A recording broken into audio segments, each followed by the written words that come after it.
Good morning students. आज हम science में थर्ड चैप्टर धातु और अधातु में अधातु पढ़ेंगे। अधातु नॉन मेटल्स वे तत्व है जो ऊष्मा तथा विद्युत का चालन नहीं करते, अधातु कहलाते हैं। अथवा अधातु वे तत्व होते हैं जो इलेक्ट्रॉन ग्रहण करके ऋणायन बनाने की प्रवृत्ति रखते हैं, अर्थात अधातुएं विद्युत ऋणात्मक होती हैं। अधातुएं आघातवर्धनीय व तन्य नहीं होती परंतु भंगुर होती हैं। अधातु वे तत्व होते हैं जिनमें ऊष्मा और विद्युत का चालन नहीं होता। या अधातु वे तत्व हैं जो इलेक्ट्रॉन ग्रहण करते हैं और इलेक्ट्रॉन ग्रहण करके ऋणायन बनाते हैं। या अधातुएं विद्युत ऋणात्मक होती हैं, इनमें आघातवर्धनीय और तन्य का गुण नहीं पाया जाता है, अधातुएं भंगुर होती हैं। उदाहरण के लिए कार्बन, नाइट्रोजन, सल्फर आदि। इनके अतिरिक्त कार्बन के दो अपर रूप हीरा तथा ग्रेफाइट भी अधातुएं हैं। अधातुएं ठोस, द्रव एवं गैस तीनों अवस्थाओं में पाई जा सकती हैं। केवल ब्रोमीन ही सामान्य ताप पर एक द्रव अधातु है।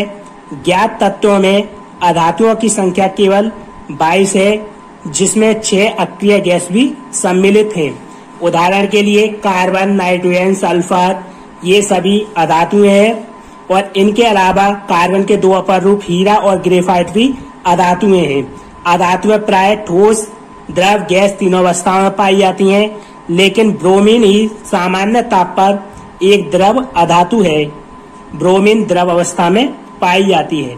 अभी तक ज्ञात तत्वों में अधातुओं की संख्या 22 है, जिनमें 6 अक्रिय गैस भी शामिल हैं। अधातुओं के भौतिक गुण। अधातुओं के भौतिक गुण। अधातुओं के मुख्य भौतिक गुण निम्नलिखित हैं। नंबर फर्स्ट, धात्विक चमक। सामान्यतः अधातुओं में कोई विशेष चमक नहीं होती, इनकी सतह मलिन होती है। उदाहरण के लिए सल्फर तथा फास्फोरस दोनों अधातुओं में कोई चमक नहीं पाई जाती, अर्थात ये मलिन होती हैं। अपवाद आयोडीन व ग्रेफाइट चमकीले होते हैं। अधातुओं में कोई विशेष प्रकार की चमक नहीं पाई जाती है। उदाहरण के लिए सल्फर और फास्फोरस ये दोनों मलिन धातुएं हैं, अर्थात इनमें कोई विशेष चमक नहीं होती है। लेकिन इसके अपवाद हैं आयोडीन और ग्रेफाइट, क्योंकि इनमें विशेष प्रकार की चमक पाई जाती है। सेकंड, विद्युत एवं ऊष्मीय चालकता। विद्युत एवं ऊष्मीय चालकता। अधातुएं विद्युत तथा ऊष्मीय सुचालकता प्रदर्शित नहीं करती, क्योंकि इनमें मुक्त इलेक्ट्रॉन नहीं पाई जाती हैं। अधातुएं विद्युत और ऊष्मा की कुचालक होती हैं, क्योंकि इनमें मुक्त इलेक्ट्रॉन नहीं पाए जाते हैं, अर्थात इनमें विद्युत का प्रवाह नहीं होता है। उदाहरण के लिए फास्फोरस तथा सल्फर दोनों धातु हैं, दोनों के द्वारा ही विद्युत तथा ऊष्मीय चालन नहीं किया जाता है।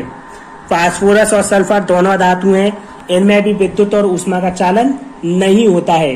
अपवाद कार्बन का अपर रूप ग्रेफाइट मुक्त इलेक्ट्रॉन की उपस्थिति के कारण विद्युत का चालन करता है तथा इलेक्ट्रोड बनाने में प्रयुक्त होता है। इसका एक अपवाद कार्बन का अपर रूप ग्रेफाइट है, जिसमें मुक्त इलेक्ट्रॉन पाए जाते हैं, जिसके कारण उसमें विद्युत का चालन या प्रवाह हो जाता है।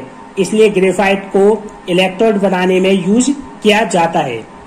थर्ड, भंगुरता। भंगुरता ठोस अधातुओं को पीटने पर ये चादर में परिवर्तित नहीं होती हैं, क्योंकि इनकी प्रकृति भंगुर होती है, अर्थात इनको हथौड़े से पीटने पर ये छोटे छोटे टुकड़ों में टूट जाती हैं। उदाहरण के लिए सल्फर तथा फास्फोरस अधातुएं भंगुर होती हैं।